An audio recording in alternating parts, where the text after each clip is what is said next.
For us here, Sophie Starkey. I'm Lexi Cowan. And MJ behind us, Torch Sports.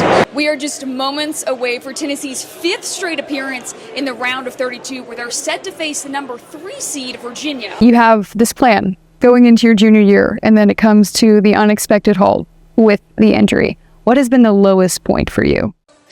That's right, Shay. The Smokies looking to clinch an early spot in the playoffs. They got to get through this Chattanooga team first, though. I'm here with Owen Ayers, catcher for the Smokies. Owen, you dropped your first 2 of the series. What does the team need to do tonight to get back on track?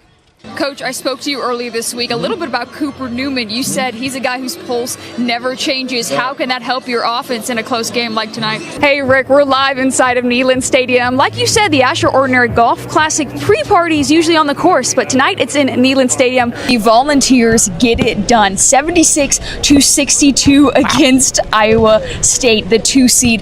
This is another familiar postseason matchup. These two teams have met 8 times in the past 9 years. And this looks like every other game Tennessee's been in. A lot of Michigan fans here, not a lot of orange, so it might be a loud arena against the Vols, but it's worked in their favor so far. Tennessee trying to get to their first Final Four. This is the first time we've ever had a dude kick in a toga.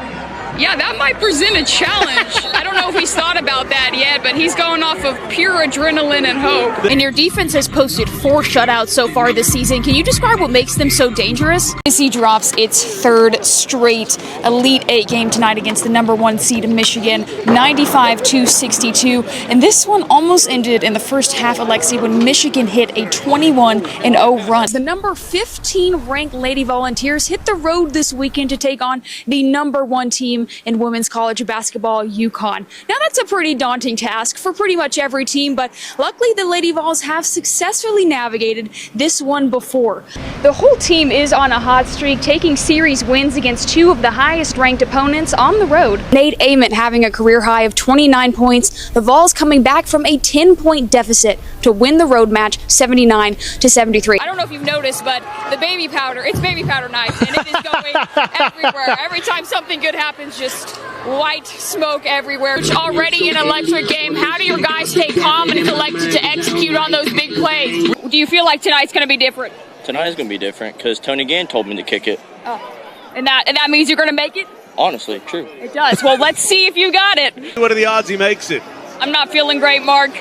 Oh, yeah. Oh, good call. After that blowout loss to Notre Dame, they're coming into Neyland with new coaching, new energy, and a sense of urgency. So both teams got something to prove in Knoxville Saturday night. I just spoke with the team's strength and conditioning coach, Zach Fleming, and he said that he was in a car accident earlier this year. They weren't sure if he was ever going to play again, and he lost about 40 pounds. Right now, if a high school athlete has to transfer schools, they have to sit out for a season. But starting July 1st, that's going to change. This is 53 years for me in athletics and academics. Donald Dodgen has worked with student athletes for more than 5 decades. We older people, we don't like change a lot. And this year, he's facing a big one. State lawmakers and TSSAA imposed a new rule starting July 1st. Students are allowed to transfer 1 time and still be immediately eligible to play varsity sports instead of sitting out a year. Mark Reeves, executive director of TSSAA, says the new rules include penalties that didn't exist before. Basically, some guidelines or levels of recruiting that would have standardized penalties associated with those that are more punitive maybe than what they would have been in the past. TSSAA has 4 levels of penalties that increase in severity. Violations can range from social media posts promoting transfers to schools paying student athletes. Punishments range from $1,000 fines to postseason bans up to 2 years. But for Dodgen, the adjustment is difficult. The biggest concern is losing kids. We have some real good kids, both academically and athletically. And we hope we don't lose too many. You have to adapt to it. But do we like it? No, we don't like it. As schools get ready for the change, TSSAA is working closely with administrators across the state. If parents have questions regarding the new rules, their first stop should be their school's athletic department. Reporting in Knoxville, Sophie Starkey.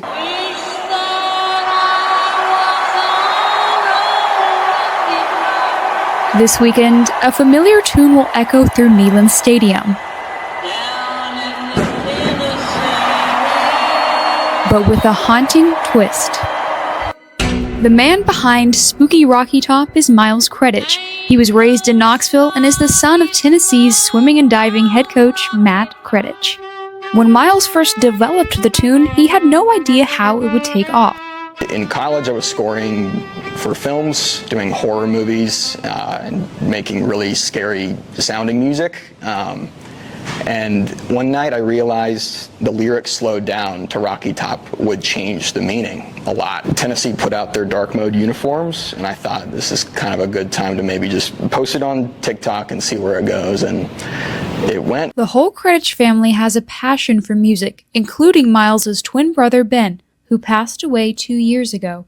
He was a UT grad and helped Miles create the revised Rocky Top. He was really helpful in the collaboration and the music technology process, especially when it came to this song.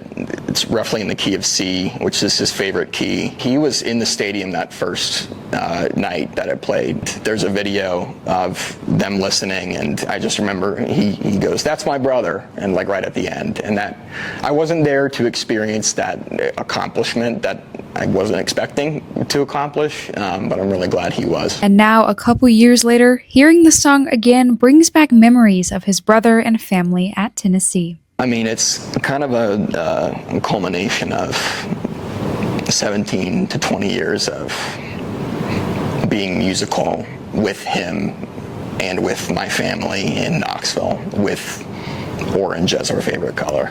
For the Kredich family, Tennessee isn't just a place. It's a bond that runs deeper than wins, deeper than sports, and one that music helps keep alive. The whole community lifted us up 2 years ago and continues to. I feel like music always holds us together. Most people can resonate with that. Reporting from Knoxville, I'm Sophie Starkey, the Volunteer Channel.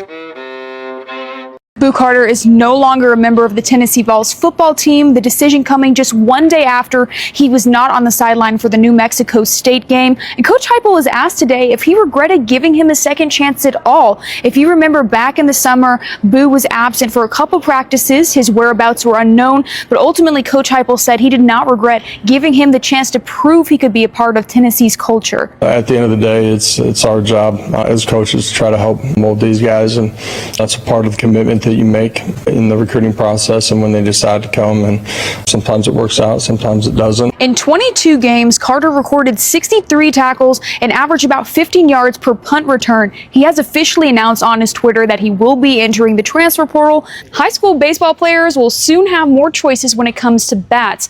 The NFSH and USA Baseball are allowing players to use lighter bats beginning in 2028.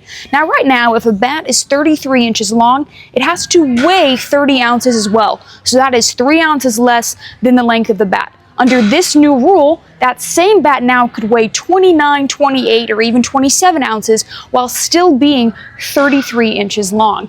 This is designed to help players build strength and keep up their swing speed before moving to a heavier bat. The bats will still meet the same safety requirements and performance standards. The only thing changing is the weight option. Now, there are mixed feelings about this. Some people think kids are now going to swing for the fences. Others think it might delay their development if they want to reach a professional level.